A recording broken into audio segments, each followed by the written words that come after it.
Welcome to our channel south city PCMB.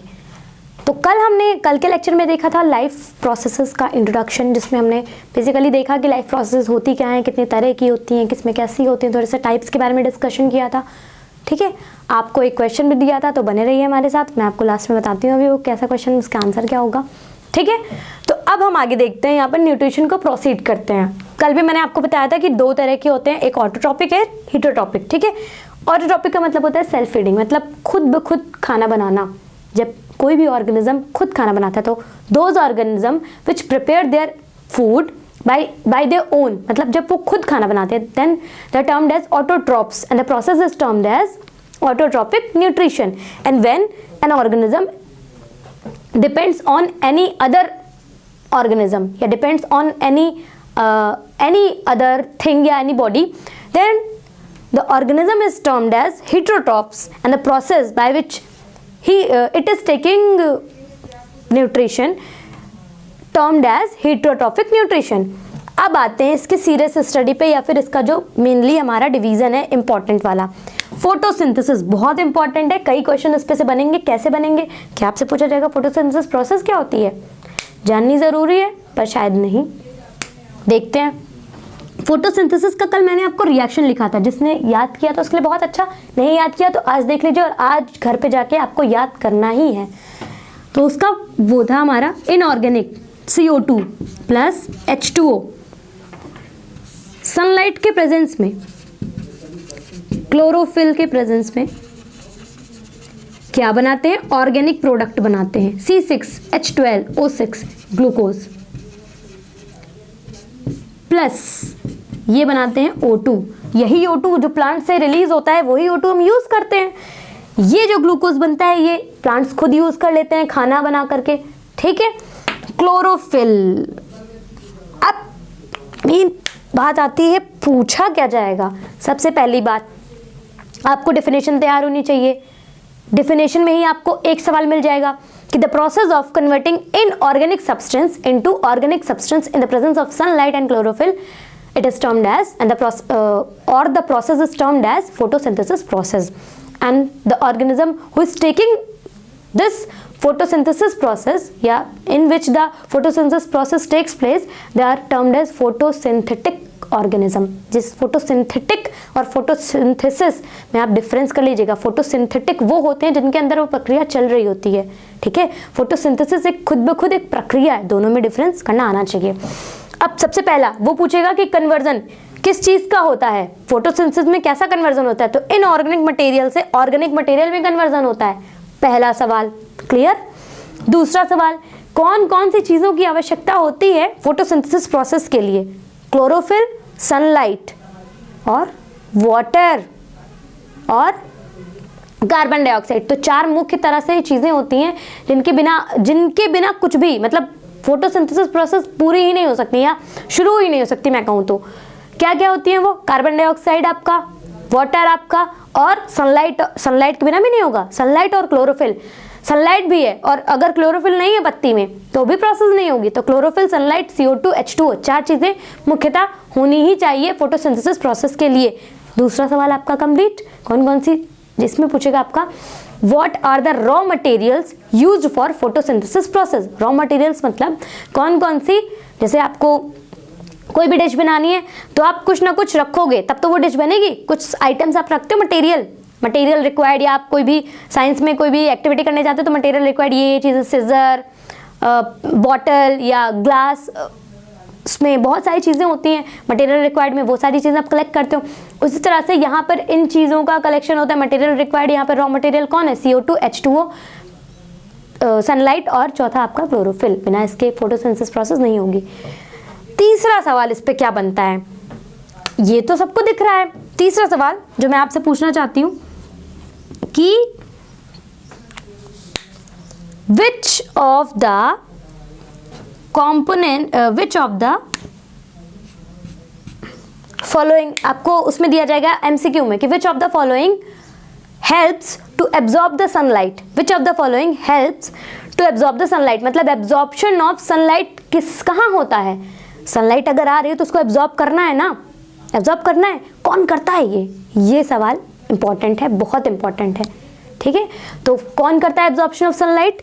तो it is done by chlorophyll, absorption of sunlight. ये कुछ points है जो आपको नोट करने हैं, जो कि इंपॉर्टेंट है फोटोसिंथेसिस से, और पक्का कहीं ना कहीं ये पूछे जाएंगे आपसे। एब्जॉर्प्शन ऑफ सनलाइट, ठीक है, बाय क्लोरोफिल। ठीक, पहला। दूसरा आपसे क्या पूछ सकते हैं इससे, फोटोसिंथेसिस से? दूसरा वो आपसे पूछेंगे कि कौन सी एनर्जी कहाँ पे कन्वर्ट हो रही है। जैसे हमारे पास सेल होता है, तो सेल के अंदर केमिकल होते हैं, जो ड्राई सेल आता है जो आप रिमोट में लगाते हो, उसके अंदर केमिकल होता है, ठीक। या फिर अगर आप इन्वर्टर बैटरी की बात करोगे, उसके अंदर भी केमिकल्स होते हैं। वो केमिकल एनर्जी को किसमें, इलेक्ट्रिकल एनर्जी में कन्वर्ट करता है। जब लाइट चली जाती है तो वो इन्वर्टर बैटरी क्या होता है, उसके अंदर केमिकल्स होते हैं, उनको यूज़ करके वो क्या करता है, हमें इलेक्ट्रिसिटी प्रोवाइड करता है।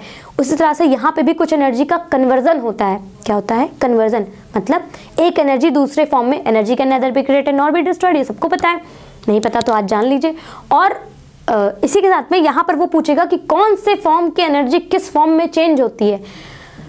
तो यहाँ पर कौन आया था, लाइट आया था ना। फोटोसिंथेसिस का क्या मतलब, लाइट के प्रेजेंस में फॉर्मेशन ऑफ फूड, यानी कि लाइट को, सनलाइट को यूज करके जब फॉर्मेशन ऑफ फूड या फिर फूड का बनना, सिंथेसिस का मतलब प्रोडक्शन, तो प्रोडक्शन ऑफ फूड जब लाइट के प्रेजेंस में होता है, सनलाइट के प्रेजेंस में होता है, तो उसको हम कहते हैं फोटोसिंथेसिस प्रोसेस, ठीक है।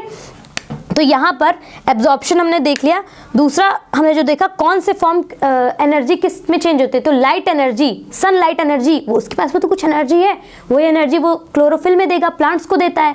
लाइट एनर्जी चेंज होती है, लाइट एनर्जी चेंज होती है किस में चेंज होती है, केमिकल एनर्जी में चेंज होती है। तो लाइट एनर्जी का कन्वर्जन यहाँ पर होता है केमिकल एनर्जी में, ठीक है।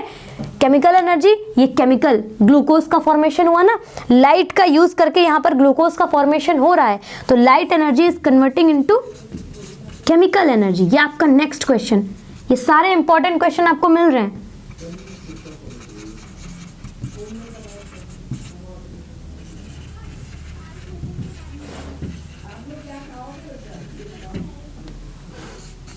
ठीक है, इसके बाद में और कोई क्या क्वेश्चन बन सकते हैं? बिल्कुल बन सकते हैं। Reduction of carbon dioxide, reduction of CO2, CO2 का रिडक्शन। पहले तो आप रिडक्शन जान लीजिए।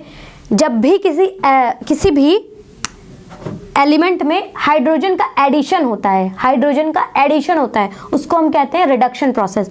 यहाँ पर ये CO2 था, ये C यहाँ पहुँच गया, इसके साथ में हाइड्रोजन का अटैचमेंट या हाइड्रोजन का एडिशन, C और O तो पहले से साथ में थे, इनके बीच में हाइड्रोजन का ऐड होना, इसको हम कहते हैं एडिशन, ठीक है। तो रिडक्शन ऑफ CO2 रिड्यूस होकर के किसमें चेंज हो गया, ये भी पूछा जाता है कि रिडक्शन CO2 का किसमें से किसमें होता है।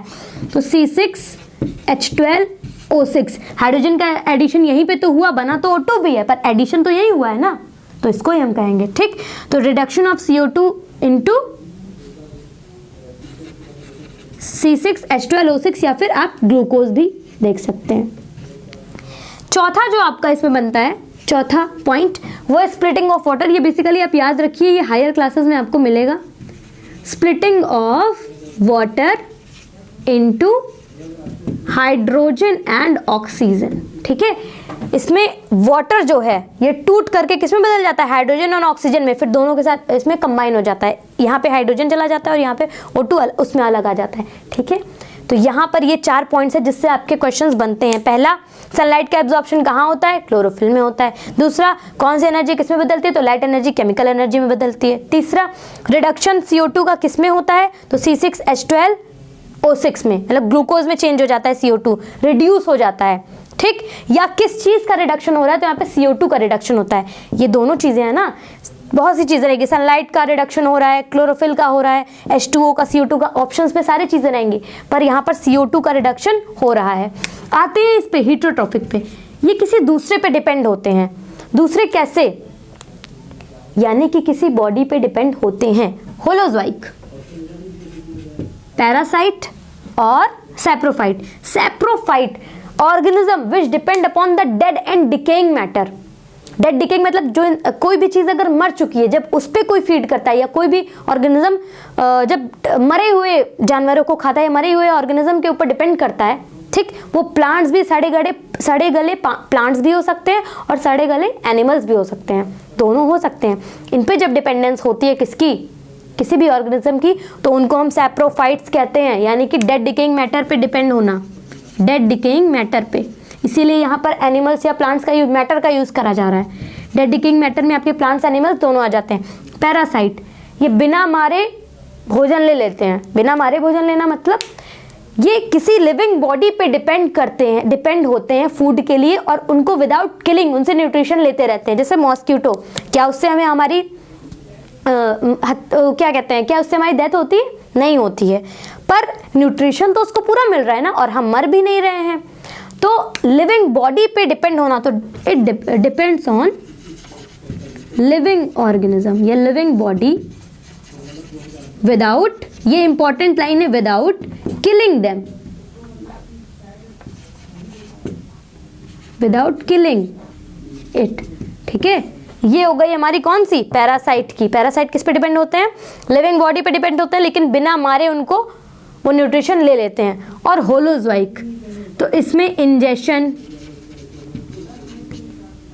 डाइजेशन और इजेशन,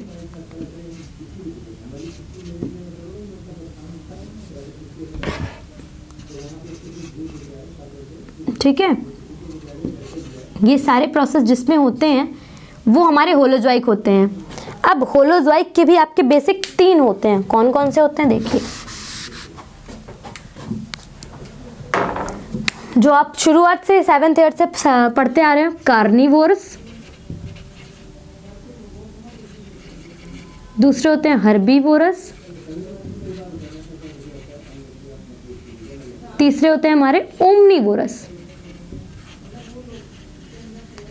कार्निवोरस वो होते हैं जो किसी भी एनिमल पे डिपेंड करते हैं, मतलब उनको मार करके फिर उनको खाते हैं, जैसे शेर डियर को खाता है।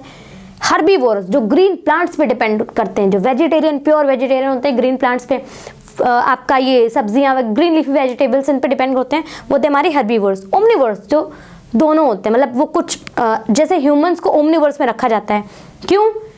इसीलिए उनमें दांत भी वैसे रखे जाते हैं। उनमें हर्बीवोरस यानी कि ग्राइंडिंग टीथ भी होते हैं चबाने के लिए, और फाड़ने के लिए वो भी टीथ होते हैं। यहाँ पर कैनाइन, प्रीमोलर, मोलर सब कुछ उनमें होते हैं। ठीक, ओमनीवोरस पे क्या होता है, ये एनिमल्स पे भी डिपेंड होते हैं, प्लांट्स, यानी कि ग्रीन प्लांट्स को भी खाते हैं और एनिमल्स को भी खाते हैं। जो नॉन वेजिटेरियन होते हैं, क्या वो ग्रीन लीफी वेजिटेबल नहीं खाते हैं? खाते हैं ना, तो वो ग्रीन लीफी वेजिटेबल भी खा रहे हैं, मीट भी खा रहे हैं, मतलब एनिमल भी खा रहे हैं, जैसे कि आपका हो गया फिश हो गया, ये सब एनिमल्स ही तो है, तो इनको भी खा रहे हैं। तो उनको किस में रखें, इसमें किस में, तो उनको इनमें रखेंगे, ओमनीवोरस में रखेंगे। ये था आपका पूरा थोड़ा सा न्यूट्रिशन का टॉपिक जो यहीं पे खत्म होता है। अब सैप्रोफाइट्स के आपके थोड़े से एग्जांपल्स। सैप्रोफाइट्स में आपका फंगी, ठीक, आपका पैरासाइट में प्लाज्मोडियम, ठीक, और इसमें आ जाएगा हमारा ह्यूमंस भी आएंगे, डॉग या एनिमल्स एक्सेट्रा बहुत सारे हैं। ठीक, तो ये था आपका कीमोसिंथेटिक, ये केमिकल्स पे डिपेंड करते हैं, मतलब मिट्टी में ये पाए जाते हैं कीमोसिंथेटिक बैक्टीरिया, और केमिकल्स जो होते हैं, कुछ केमिकल्स होते हैं वो किसी एलिमेंट से बने होते हैं।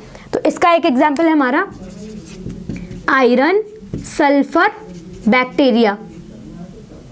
Iron sulphur bacteria, iron sulphur bacteria कौन सा होता है? जब कोई भी बैक्टीरिया आयरन और सल्फर को यूज करके न्यूट्रिशन लेता है, आयरन सल्फर को यूज करके न्यूट्रिशन लेता है। आयरन सल्फर को मतलब केमिकल्स नीचे पाए जाएंगे, तो उनमें कुछ आयरन और सल्फर भी होगा, कुछ केमिकल्स ऐसे होंगे जो आयरन और सल्फर से बने होते हैं, उनको लेकर के अपना खाना बनाते हैं, उनको कहते हैं हम आयरन सल्फर बैक्टीरिया। क्योंकि ये केमिकल्स को लेकर के अपना खाना खुद बना रहे हैं, तो खुद बना रहे हैं इसलिए ऑटोट्रॉफिक, और केमिकल से बना रहे हैं इसलिए कीमोसिंथेटिक। ये खुद बना रहे हैं लेकिन लाइट का यूज करके, तो इसलिए फोटोसिंथेटिक, और ये भी खुद बना रहे हैं लेकिन केमिकल्स का यूज करके, इसलिए कीमोसिंथेटिक। तो ये था हमारा थोड़ा सा न्यूट्रिशन का, ये चारों पॉइंट्स आपके लिए बहुत इंपॉर्टेंट है, ये रिएक्शन जरूर याद करके जाएंगे आप। और सैप्रोफाइट्स, होलोजोइक और पैरासाइट, कीमोसिंथेटिक भी आपसे पूछा जा सकता है, तो keep this in your mind and go study, MCQ solve करिए, जितने ज़्यादा से ज़्यादा हो सकते हैं उतने सॉल्व करिए, मैंने आपको थोड़ी सी ब्रीफ स्टडी बता दी है। हमारी यही कोशिश है कि हम आपको थोड़े समय में ज़्यादा से ज़्यादा चीज़ें प्रोवाइड कर सकें। So thank you so much. अगर वीडियो पसंद आए हो तो like, share and subscribe us. Thank you so much.